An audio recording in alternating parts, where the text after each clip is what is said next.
Цены на кватэры ў Мінску ўзялі новую вышыню. $2410 за метр. І вядома, да гэтага не маюць ніякага дачынення расіяне, якіх спрабуюць не заўважаць дзяржаўная прапаганда. Гэта цана, яна сама так рванула. Адразу на $500 на квадраце. За квартал. Ну, сама. І не тое, што банкі пачалі прапаноўваць расіянам спецыяльныя сервісы для пераводу грошай у Беларусь дзеля набыцця менавіта жытла. Гэта таксама зусім нічога не значыць. Ну, выпадковасць, супадзенне. Так, што да цэнаў, гэта ж ужо не Менск. Гэта ўжо нейкія Афіны або гарады паўднёвай Італіі. Але не кватэрамі адзінымі. На гэтым тыдні выйшла статыстыка за 4 месяцы, і наш ВУП аказаўся ў плюсе. Ну, невялікім, да планаў далёк, але ўсё ж такі не ў мінусе. І галоўнай прычынай гэтага плюса стаў выбуховы рост у сектары IT. Адразу плюс 12%.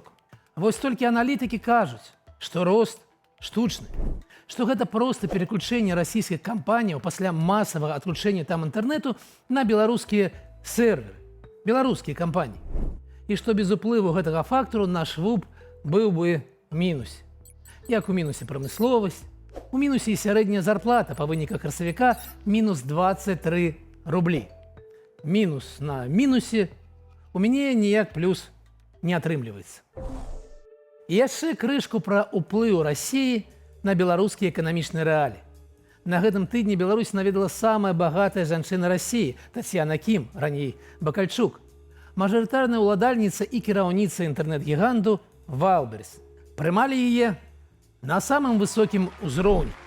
Радаваліся адкрыццю лагістычнага складу, хаця сама Тацьяна адзначыла залішнія нарматыўныя патрабаванні, за якіх будаўніцтва так зацягнулася. І гаварылі ў асноўным пра ўплыў Вайлдберріс на экспарт беларускіх тавараў праз гэтую пляцоўку.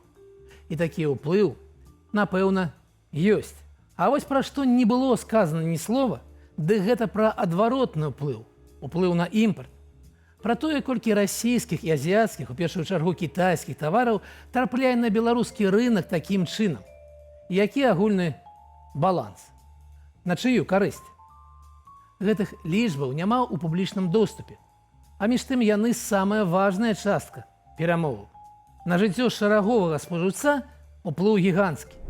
Выручка Вайлдберріс у 25 годзе $70 мільярдаў. Яна параўнальная з беларускім ВУП.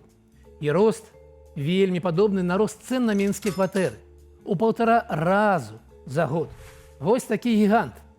Вядома, ён дасць спажыўцу шырокі выбар і нізкія цэны, але што ён нясе беларускай эканоміцы ў цэлым?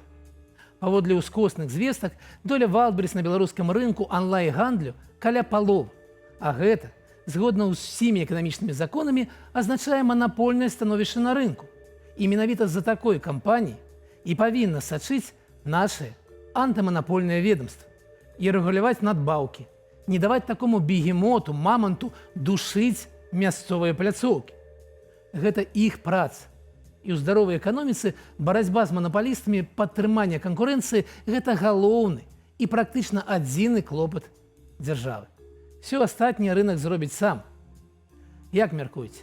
Ці думаюць беларускія чыноўнікі пра будучыню гэтага сегменту рынку, што так імкліва расце?